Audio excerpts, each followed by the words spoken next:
Back to my positive parenting acronym of CAT from 2 weeks ago: connect, ask, and trust.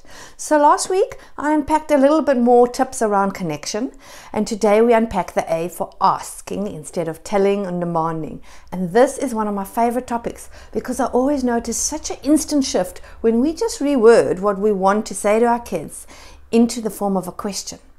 So what happens is, instead of them hearing our usual instruction, which is often a frustration or a nag or a demand, they're now actually hearing a question, which automatically also changes your tone of voice. And this in itself is different for them.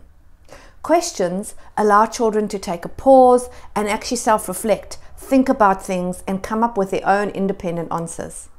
All of these seemingly simple tasks help improve a child's independence and also nourishes brain tasks like problem solving, critical thinking, and comprehension, all of which kids obviously need for use of learning. Best of all is that asking questions tends to keep us calmer because we have to now consciously figure out a question instead of come from our instant reaction, which is usually a demand. Naturally, when kids are asked questions, this helps them feel important. It gives them a sense of mastery also when they can self-correct. Take, for example, where do toys belong once we finish playing with them? Instead of saying, please pack up your toys you're not playing with anymore. Although this is a subtle difference, the way your child hears you is much more clear and less personal, less blaming.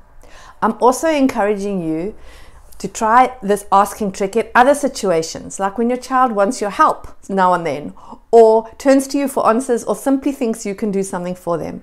Yes, try it. Ask a question back when your child wants an answer. This gives even more room to figure things out for themselves, and it shows that we believe in them, that we know they're capable, and we're not just jumping in to fix or give them a solution, which we know we can. So over time, you can imagine how powerful this is in building their self-esteem. For example, if Sarah asks you, Mom, what do you think I must do about this for this project about dinosaurs? It's a good question, and of course we probably have some ideas and answers, including suggesting that she Googles it. Yet think about it. If we simply go ahead and tell her our ideas, then we've missed a great teachable moment in terms of allowing her to think for herself, to reflect on her own question, and to try and come up with some of her own solutions. Now, as psychologists, we're great at turning everything into a question, so it might take some practice for you. Imagine answering her question with your own question, which encourages her to stretch her brain a little. So it might sound something like, Sarah, that's a great question. I'm wondering what ideas you've come up with so far. Like, for instance, are you wanting to make your project stand out by including new facts that others have never heard of? Or you're trying to think of a new way to present the dinosaur information you already have? Both of those are questions. So asking instead of telling really works wonders. Give it a try and be sure to join me next week when I unpack